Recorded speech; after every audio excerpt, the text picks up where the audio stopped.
Ready to tickle those temples?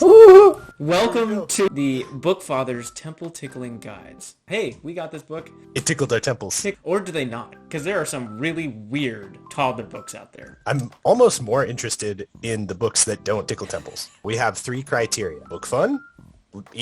Is this book fun? That's important for a kid. And for the person reading the book 100 times. Yes. Second up is terrific terminology. Is the book giving your kid more vocabulary? Yes. And then the third category that we're going to rate these books on are the graphics. Are they tickling? Are they temple tickling? Us, your book fathers, will attempt to guide you. Now this might get some people going. Okay. Ooh. This series for me. So the series of if you give a mouse a cookie, if you give a moose a muffin, if you give a pig a pancake, if you give a cat a cupcake, if you give a pig a party.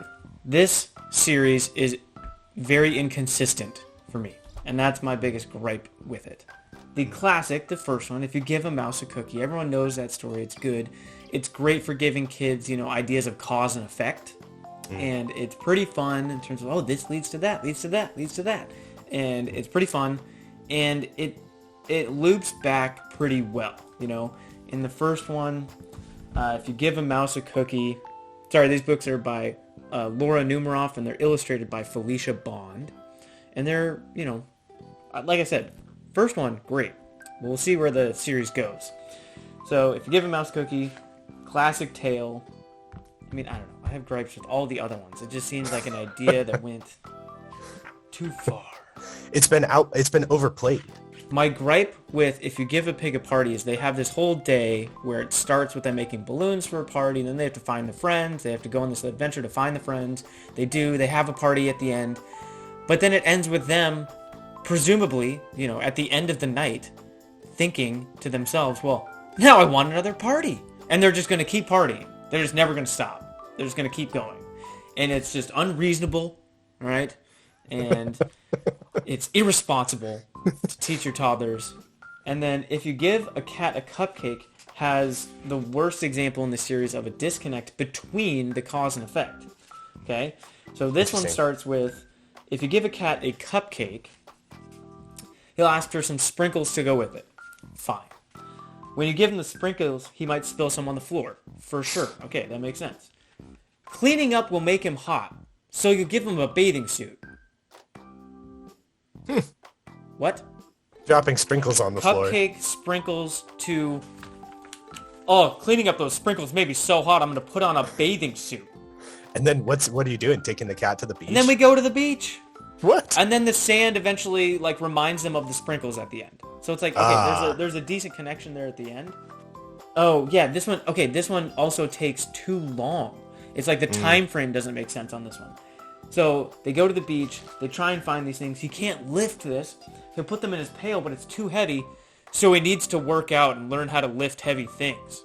So now you're going to go on a whole workout program and learn how to lift heavy things. Because you can do that in an afternoon. This is a clear break from the series. This is like, it's almost like she went through a absurdist period. Yes. And this is the absurdist entry. I would argue in the they series. ran out of ideas and they just started throwing stuff on the storyboard. Overall, for that series, book fun is pretty high. I would give it a 4. I would give it a 4. The only reason it gets 1 point docked off is because I get frustrated with it. So then I'm trying to I'm trying to help my son understand, and then he starts asking questions, and I'm like, I don't know why that happened either. Why are they going to the beach? Yeah. Doesn't make sense to me, son. But in terms of terrific terminology, there are a lot of good, I love the cause and effect. It gets the kids thinking about this causes that, right? Mm-hmm. And there's a lot, the visuals, this one is actually where the graphics lend into the terrific terminology, because I would argue that on a lot of these pages, they're very busy. But this is great for questions, right? Because the words don't talk about everything on the page.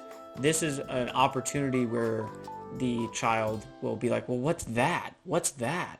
And you have the opportunity to talk more about what are you seeing on the page and how does it connect to the words and what's happening in the story. So that's kind of where the I would say terrific terminology, a 3. Like solid, but it's also like it's just kind of inviting opportunities through the art, through the graphics. Whereas I think the graphics are pretty fun. I would give the graphics a 4. So I just think there's some inconsistencies in that series. Stick with the classic. I don't know if I would get the sequels. I don't know if I would recommend buying the sequels. But if you give a mouse a cookie, it's a good one. I don't like them because you need to teach a kid about boundaries. And the kids in these books just go bend over backwards for these animals, these random animals that come into their house.